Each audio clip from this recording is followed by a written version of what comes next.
దేవునికి స్తోత్రం. Hallelujah. Praise the Lord. ప్రభు పరిశుద్ధ నామానికి మహిమ కలుగును గాక. క్రీస్తునందు ప్రియులారా, దేవుడు తన మహాకృపను బట్టి మరొక నూతన ఉదయకాలంలో వేకునేటి రీతిగా ఆయన పాద సముఖంలో నివసించేటువంటి చక్కటి ధన్యత మనందరికి అనుగ్రహించాడు. అందును బట్టి ప్రభు ఉన్నతమైన శ్రేష్టమైన గణనామానికి మహిమ ప్రభావములు కలుగును గాక.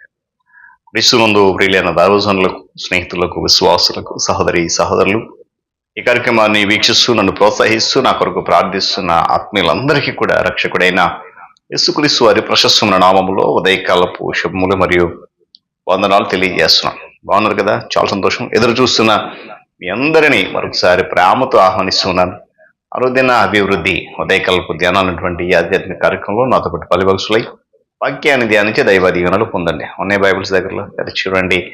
లేని పక్షాన్ని చదివిన మాట జాగ్రత్తగా వినిగ్రహించి వాక్యదానంలో పాలిభాగస్సులు కండి. నేటి దిన ధ్యానవాక్యంగా కొరింథీయులకు రాసిన మొదటి పత్రిక 1వ అధ్యాయము 18వ వచనం మొదటి మాట చదువుతూ ఉన్నాను. సిలువను గూర్చిన వార్త నశించుతున్న వారికి వెర్రితనము. దేవుడు తన పరిశుద్ధ లేఖన మాట మనందరి కొరకు దీవించును గాక. తలలోంచి కళ్ళు మూసుకుందాం. ప్రార్థన. మహాగణుడును మహోన్నతుడు మా ప్రియ తండ్రి, మీకు వందనాలు. తిరిగి నూతన ఉదయకాల సమయంలో వేకున్నట్టు రీతిగా నీ పాద సముఖంలో నివసించేటువంటి ధన్యత, యోగ్యత అందరికి మీరు అనుగ్రహించినందుకు స్తోత్రాలు. నీ కృపాతిశయమును బట్టి బ్రతికిస్తున్నావు, నడిపిస్తున్నావు. మీకే వందనాలు చెల్లిస్తూ ఇది మంతా నీ రెక్కల దాచండి. ఎత్తపడిన మాటల ద్వారా మమ్మల్ని బలపరచు, ప్రోత్సహించండి. మీరే మహిమ పొందండి, ఘనత పొందండి. క్రీస్తు యేసు వారి ఉన్నతమైన నామమున అడుగుతున్నాం తండ్రి, ఆమేన్. రైట్. చాలా సంతోషం. చదవని మాట మనందరూ తెలుసు కదా. ఏంటన్నమాట? సిలువను గూర్చిన వార్త. నశించిపోతున్న వారికి వెర్రితనం. చాలా సందర్భాల్లో ఈ మాట మనం విన్నాం.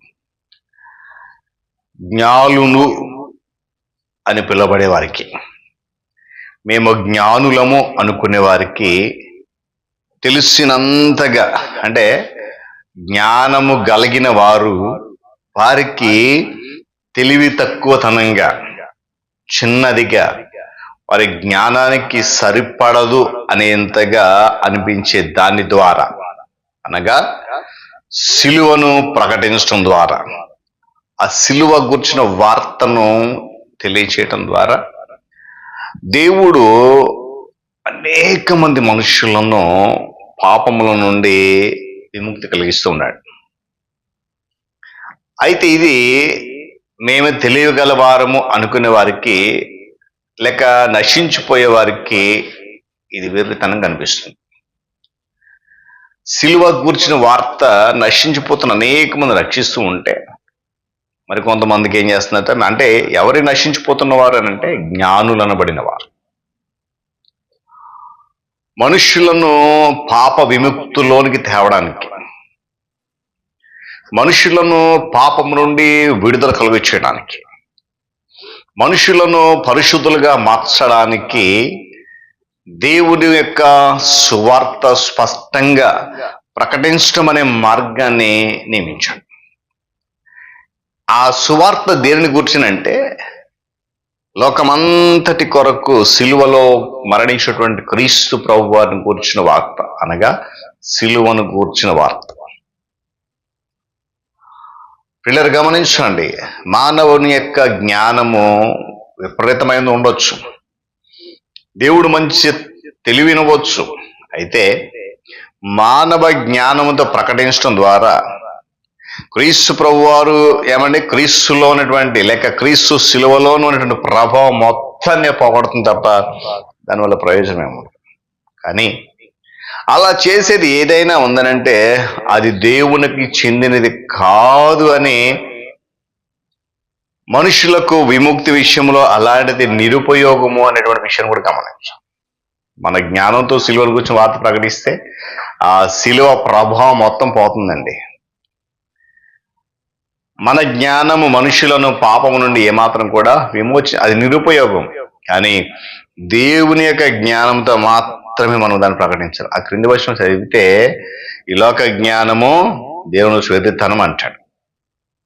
ప్రియులారా, 22వ వచనంలో గ్రీసు దేశస్తులు కనబడుతూ ఉంటారు మనకి. మతనిష్ట కలిగినటువంటి, ధర్మశాస్త్రాన్ని పాటిస్తున్నటువంటి యోధులు, వేదాంతం పట్ల ప్రీతి కలిగినటువంటి తమ విగ్రహాలను మాత్రం పూజించేటువంటి గ్రీసు దేశం వారు. ఈ 2 రకాల వారికి సిలువను గూర్చిన వార్త, సిలువను కూర్చున్న తెలివి ఏమనిపిస్తుంది వెర్రితనంగా అనిపిస్తుంది. సిలువ అంటే వాళ్ళకి లెక్కలేదండి. సిలువ వారికి తెలివి తక్కువగా అనిపిస్తుంది. దానిని అర్థం చేసుకోవడం, దాన్ని నమ్మడం వారికి ఇష్టం లేదు. అందుకే ఏమాత్రం కూడా ఆ విషయాన్ని గురించి వాళ్ళు ప్రస్తావించరు. గమనించాలి.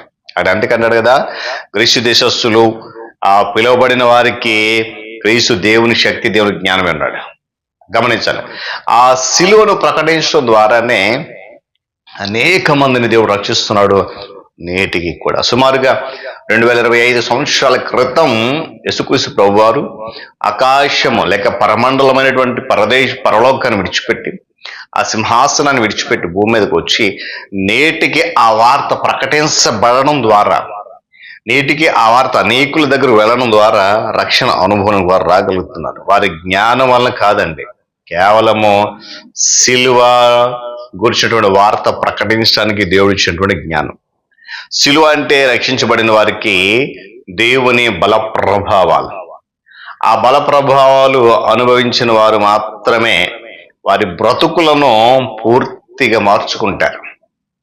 వారి పాలిట అది దేవుని జ్ఞానం కనుక ఈ లోక జ్ఞానాన్ని దేవుడు వెర్రితనంగా మార్చేశాడు. కాబట్టి ఉదయకాల పిల్లరా, ఈ సిలువను గూర్చిన వార్త నశించిపోతున్న వారికి వెర్రితనము, కానీ రక్షించబడిన నీకు నాకు రక్షణ అనుభవంలోనికి వస్తున్న వారికి ఇది దేవుని శక్తి అనేటువంటి సత్యం మనం మర్చిపోకూడదు. కనుక జ్ఞానము, సిలువ ఈ 2 విషయాలు కూడా మనము ఒకదానికొకటి బేరేజు వేసుకుంటే, ఆ జ్ఞానము లోక సంబంధమైనది అయితే సిలువను గురించిన వార్త మనం ప్రకటించను.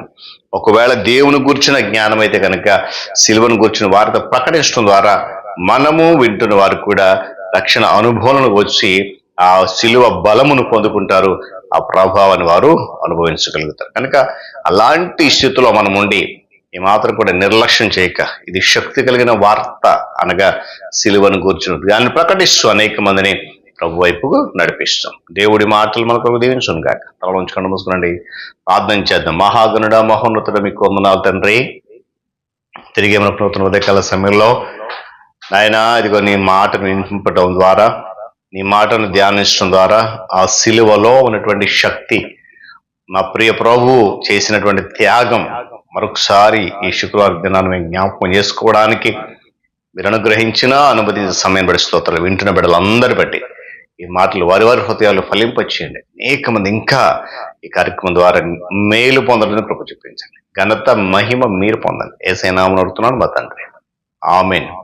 త్రియక దేవుని దీవెన, ఆయన సన్నిధి కాపుదల సదాకాలము మనందరికీ తోడైన నడిపించును గాక. ఆమేన్.